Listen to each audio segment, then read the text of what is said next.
जर सोबत राहण्यास बायको नकार देत असेल तर नवऱ्याने खूप प्रयत्न केले, तिला सोडण्याची त्याची इच्छा नाही, परंतु बायकोने कठोर मन केले आहे की तिला जायचेच नाही नवऱ्याजवळ.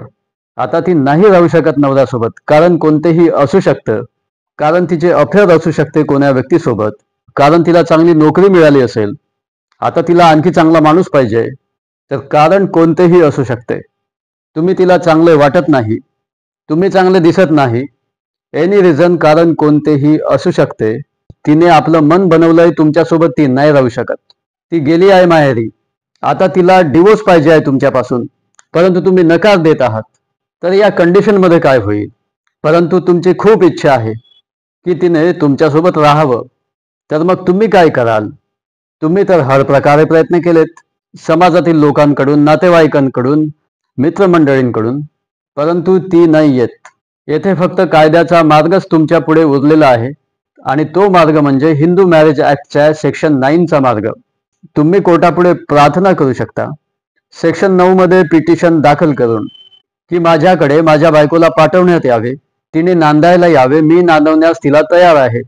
मी कोर्टापुढे आलो कारण ती माहेरी जाऊन बसली, आता ती कोर्टापुढे उत्तर दाखल करण्यास आली तर मग काहीच प्रॉब्लेम नाही. परंतु ती कोर्टाचा नोटीस मिळून सुद्धा येत नाही, तर मग कोर्ट तुमच्यासोबत जबरदस्तीने नाही पाठवू शकत तिला. म्हणजे एकूण पिक्चर असा आहे की तुम्ही कायद्याचा आधार जरी घेतला आणि तिला नोटीस पाठविला, परंतु ती जर कोर्टामध्ये येऊन उत्तर देते की ती तुमच्यासोबत राहू शकत नाही, आणि मग तेव्हा येते ॲलिगेशन्सची वेळ. ती कोर्टामध्ये तुमच्यावरती लंबी ॲलिगेशन्सची लिस्ट लावेल की हा मारझोड करतो, घरवाले मारतात, हुंडा मागतात, घरून पैसे आणायला सांगतात, हे मला खायला पण देत नाही, मला घरातून यांनी हकलून दिलं, म्हणून मी आता यांच्यासोबत राहू शकत नाही, असे काहीसे ॲलिगेशन्स असतील त्या ॲलिगेशनच्या लिस्टमध्ये.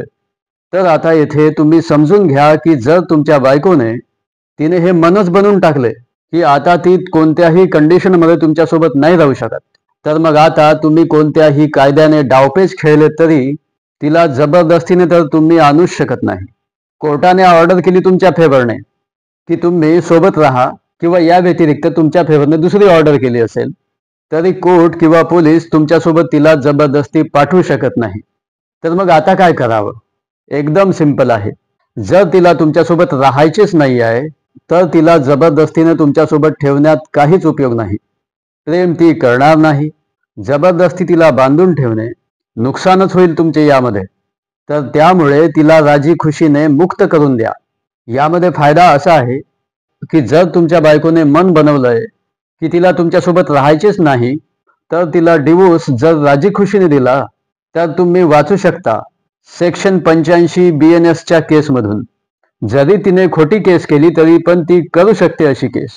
याशिवाय डोमेस्टिक व्हायलन्सचे मॅटर, या केसमधून सुद्धा वाचाल, किंवा सेक्शन 144 BNSSचे मॅटर, मेंटेनन्स देण्यापासून वाचू शकाल. परंतु तुम्ही तिला जर तिच्या राजी खुशीने डिवोर्स दिला तर यापेक्षा चांगला मार्ग नाही, यापेक्षा दुसरे सोल्युशनच नाही, कारण कायद्याचा एकच मार्ग तुमच्याकडे आहे, जो मी आधी सांगितलेला आहे. या केसेसमध्ये गुंताल तिला आणण्याकरिता तुमचाच वेळ आणि पैसा बर्बाद होईल, हाती काहीही लागणार नाही. त्यापेक्षा ती गेली, मग आता दुसरीचा विचार करा. मग आता दुसरी कंडिशन, त्याच केसमध्ये तुम्ही जी केसेस नांदवण्याची दाखल केली आहे त्यामध्येच ती मेंटेनन्स मागेल, पुन्हा सोबत तिच्या वकिलाचा खर्च सुद्धा तुम्हालाच करावा लागेल, आणि या कोर्ट केसेस भांडून डिवोर्सच्या वेळी मग ती परमनंट ॲलिमनी करता डिमांड करेल. म्हणजे या दोन्हीही कंडिशनमध्ये लाडू कोणाच्या हातात?